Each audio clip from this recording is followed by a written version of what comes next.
ഭാരതസഭാ ചരിത്രത്തിലെ അമൂല്യ വ്യക്തിത്വമായ പലാകുന്നൽ മത്തായി മറിയം കത്തനാരുടെ 125ാമത് ചരമവാർഷിക ആഘോഷങ്ങളുടെ ഭാഗമായി കുടുംബങ്ങൾക്കായി ഒരല്പനേരം എന്ന പേരിൽ ഒരർദ്ധദിന ശില്പശാല സംഘടിപ്പിക്കുകയുണ്ടായി. വലിയച്ഛൻ്റെ ആദ്യകാല പ്രവർത്തനങ്ങളിലെ പ്രേക്ഷിത ഭൂമിയായിരുന്ന എരുമേലി കൊരട്ടി പ്രദേശത്തെ പഴയപള്ളി ഇടവകയിലാണ് ശില്പശാല സംഘടിപ്പിക്കപ്പെട്ടത്.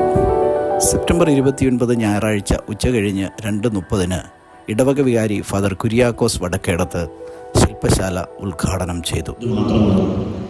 അവൻ നടന്നു പോകുന്ന വഴികളിൽ മുഴുവനും കർത്താവിൻ്റെ നിഴലായിട്ട് തീരാനായിട്ട് അവൻ്റെ നിഴലിന് പോലെ സൗഖ്യം കൊടുക്കാൻ പറ്റുമെന്നുള്ള പൗരോഹിത്യ വിചാരമാണ് ഒരു യൗവനത്തിലായിരിക്കുന്ന ഒരു ചെറുപ്പക്കാരന് സകലതും ഉപേക്ഷിച്ച് കർത്താവിൻ്റെ വഴികൾ തിരഞ്ഞെടുക്കുവാനായിട്ട് പ്രേരണയും.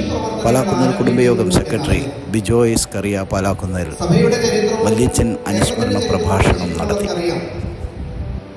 പൊളിറ്റിക്കൽ ഹിസ്റ്ററിയും ചർച്ച് ഹിസ്റ്ററിയും തമ്മിൽ വളരെ അടുത്താണ് നിലനിൽക്കുന്നത്.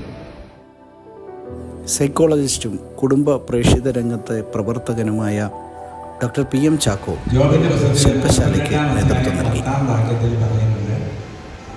ജോബ് തൻ്റെ സ്നേഹിതന്മാർക്ക് വേണ്ടി പ്രാർത്ഥിച്ചപ്പോൾ അവന് അവൻ്റെ സകല സമ്പത്തും തിരികെ കിട്ടുന്നു.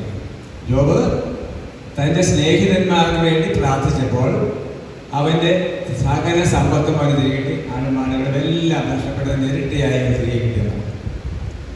പ്രിയപ്പെട്ടവരെ, നമ്മുടെ ഇന്നത്തെ യുഗത്തിലെ ഏറ്റവും വലിയ ദൗത്യം